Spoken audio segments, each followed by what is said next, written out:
ಬೆಂಗಳೂರು ಗ್ರಾಮಾಂತರದಲ್ಲಿ ಮೈತ್ರಿಯನ್ನ ಗೆಲ್ಲಿಸಿಕೊಳ್ಳಬೇಕು ಅನ್ನುವಂತಹ ಪಣವನ್ನ ತೊಟ್ಟಿರುವಂತಹ ಬಿಜೆಪಿ ಮತ್ತು ಜೆಡಿಎಸ್ ನಾಯಕರು ಕಾರ್ಯಕರ್ತರ ಸಮ್ಮಿಲನ ಕಾರ್ಯಕ್ರಮವನ್ನ ಹಮ್ಮಿಕೊಂಡ್ರು.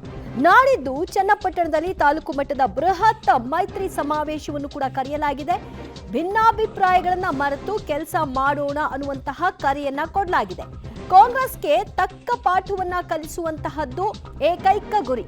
ಆ ಸಲುವಾಗಿ ಎಲ್ಲರೂ ಕೂಡ ಒಗ್ಗಟ್ಟಾಗಿ ಕೆಲಸ ಮಾಡೋಣ ಅಂತ ಈಗಾಗಲೇ ಬಿಜೆಪಿ ನಾಯಕರು ತಮ್ಮ ಕಾರ್ಯಕರ್ತರಿಗೆ ಕರೆ ಕೊಟ್ಟಿದ್ದಾರೆ. ಅದರಂತೆ ಜೆಡಿಎಸ್ ನಾಯಕರು ಕೂಡ ತಮ್ಮ ಕಾರ್ಯಕರ್ತರಿಗೆ ಕರೆಯನ್ನ ಕೊಟ್ಟಿದ್ದಾರೆ. ಬಿಜೆಪಿ ಮತ್ತು ಜೆಡಿಎಸ್ ಇಬ್ಬರೂ ಕೂಡ ಒಗ್ಗಟ್ಟಾಗಿ ಕೆಲಸ ಮಾಡಿದಾಗ ಮಾತ್ರ ಬೆಂಗಳೂರು ಗ್ರಾಮಾಂತರದಲ್ಲಿ ಮೈತ್ರಿ ಗೆಲುವು ಸಾಧ್ಯ ಅನ್ನುವಂತಹ ಸಂದೇಶವನ್ನ ಸಾರಿದ್ದಾರೆ.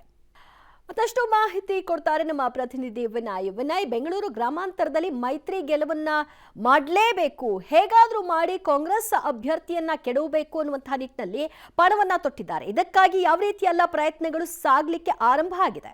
ಖಂಡಿತವಾಗ್ಲೂ ದಿವ್ಯಾ, ಯಾಕಂದ್ರೆ ಬೆಂಗಳೂರು ಗ್ರಾಮಾಂತರದಲ್ಲಿ ಮೈತ್ರಿ ಅಭ್ಯರ್ಥಿಯನ್ನ ಗೆಲ್ಲಿಸ್ಕೊಳ್ಬೇಕು ಅಂತ ಬಿಜೆಪಿ ಹಾಗೂ ಜೆಡಿಎಸ್ ಎರಡೂ ಪಕ್ಷಗಳು ಕೂಡ ಕಂಕಣವನ್ನ ತೊಟ್ಕೊಂಡು ಕೆಲಸವನ್ನ ಮಾಡ್ತಾ ಇರುವಂತದ್ದು. ಈಗಾಗಲೇ ಟಿಕೆಟ್ ಘೋಷಣೆಯಾದ ಬೆನ್ನಲ್ಲೇ ನಿರಂತರ ಸರಣಿ ಸಭೆಗಳನ್ನ ಮಾಡುವಂತ ಮೂಲಕ ಮೈತ್ರಿ ಪಕ್ಷದ ಸಾಕಷ್ಟು ನಾಯಕರು ಕೂಡ ಅಖಾಡಕ್ಕಿಳಿದಿರುವಂಥದ್ದು. ಯಾಕೆಂದರೆ ಕಾಂಗ್ರೆಸ್ನ ಏಕೈಕ ಸಂಸದ ಡಿ.ಕೆ. ಸುರೇಶ್ ಅವರನ್ನು ಶತಾಯಗತಾಯವಾಗಿ ಸೋಲಿಸಬೇಕು ಅನ್ನೋ ಒಂದು ಲೆಕ್ಕಾಚಾರವನ್ನು ಇಟ್ಕೊಂಡಿರುವಂಥದ್ದು.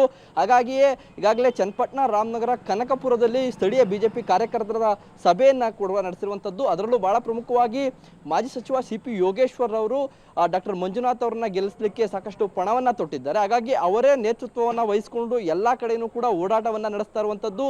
ನಾಳಿದ್ದು ಚನ್ನಪಟ್ಟಣದಲ್ಲಿ ಬೃಹತ್ ಕಾರ್ಯಕರ್ತರ ಸಮಾವೇಶವನ್ನು ಹಮ್ಮಿಕೊಳ್ಳಲಾಗಿದೆ. ಯಾಕೆಂದರೆ ಚನ್ನಪಟ್ಟಣದಲ್ಲಿ ಜೆಡಿಎಸ್ ಹಾಗೂ ಬಿಜೆಪಿ ನಡುವೆ ಸಾಕಷ್ಟು ತಿಕ್ಕಾಟ ಇತ್ತು ಕಳೆದ ವಿಧಾನಸಭಾ ಚುನಾವಣೆಯಲ್ಲಿ. ಹಾಗಾಗಿ ಈ ಚುನಾವಣೆಯಲ್ಲಿ ಎರಡೂ ಪಕ್ಷದ ಕಾರ್ಯಕರ್ತರುಗಳನ್ನ ಒಗ್ಗಟ್ಟಾಗಿ ತೆಗೆದುಕೊಂಡು ಹೋಗಬೇಕು ಅನ್ನೋ ನಿಟ್ಟಿನಲ್ಲಿ ಕೂಡ ಬಿಜೆಪಿ ಜೆಡಿಎಸ್ ಕಾರ್ಯಕರ್ತರ ಸಮ್ಮಿಲನ ಮಹಾ ಸಮಾವೇಶವನ್ನು ಕೂಡ ಹಮ್ಮಿಕೊಂಡಿರುವಂಥದ್ದು.